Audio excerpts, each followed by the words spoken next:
Il est désormais interdit de blasphémer contre Satan en France. Il faut, voilà, on n'était pas au courant. On avait dit non, mais le blasphème est autorisé en France, vous pouvez y aller, faites-vous plaisir.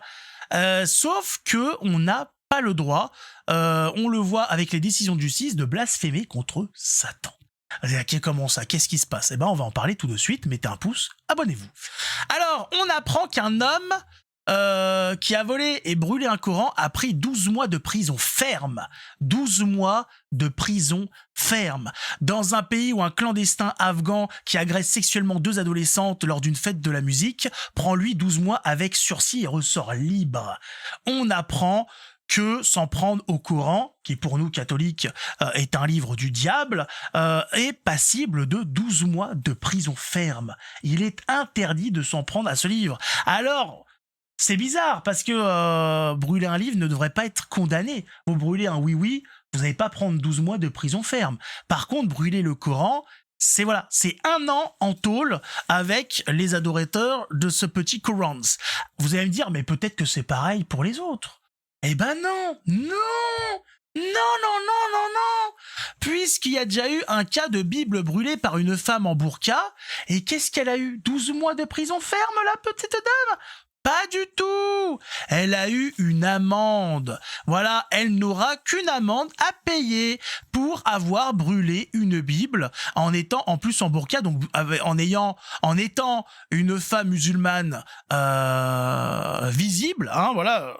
Ça se voit, hein, une femme en burqa, à moins que ce soit un cosplay de tante Quechua, je pense voilà, on est à peu près sûr que c'est une pratiquante de l'islam. Donc en étant visuellement adepte de l'islam, elle brûle une Bible et elle finit avec une amende. Nous avons un homme qui brûle un Coran, 12 mois de prison ferme. C'est clair, c'est net, c'est précis, il n'y a pas besoin de tagiverser. En France, le satanisme est protégé par la loi. Est-ce qu'on est étonné que la République protège le satanisme étant elle-même une structure satanique? Non!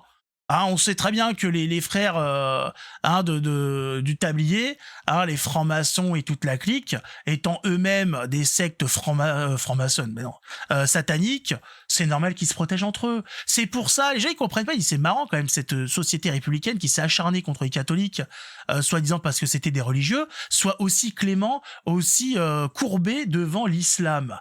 Mais parce que ce sont des frères. C'est la même famille, c'est la famille du satanisme. C'est les familles lucifériennes qui se retrouvent, bien évidemment, qui vont pas se foutre sur la gueule. Ils sont unis dans ce combat qui est de détruire le christianisme, le catholicisme en France et ailleurs. Eh oui, c'était sûr. Donc on a une preuve de plus que la République est faux cul jusqu'au bout et qu'elle joue main dans la main avec l'islam contre le christianisme. Une fois de plus, les preuves sont là, les faits sont là. Donc les catholiques républicains, au d'un moment, faut choisir. Voilà, faut choisir votre camp. On peut pas. Voilà, vous êtes des tièdes, vous êtes des faux culs. Voilà, on vous tend la main, on vous dit choisissez. Qu'importe ce que vous choisissez, mais choisissez. Soyez clairs dans vos positions. Un catholique républicain, c'est de la merde. Ça n'existe pas. Donc mettez-vous très vite d'accord. Nous, voilà, les positions sont claires et nettes. Je pense que les gens ont très vite compris à peu près comment ça se passait ici. En tout cas, bonne chance pour cet homme s'il fait vraiment sa prison, ses 12 mois de prison, puisque les occupants de prisons françaises, c'est pas des bouddhistes. Je préfère prévenir. On verra bien. En tout cas, on se retrouve la prochaine fois. Que Dieu nous garde. Ciao tout le monde.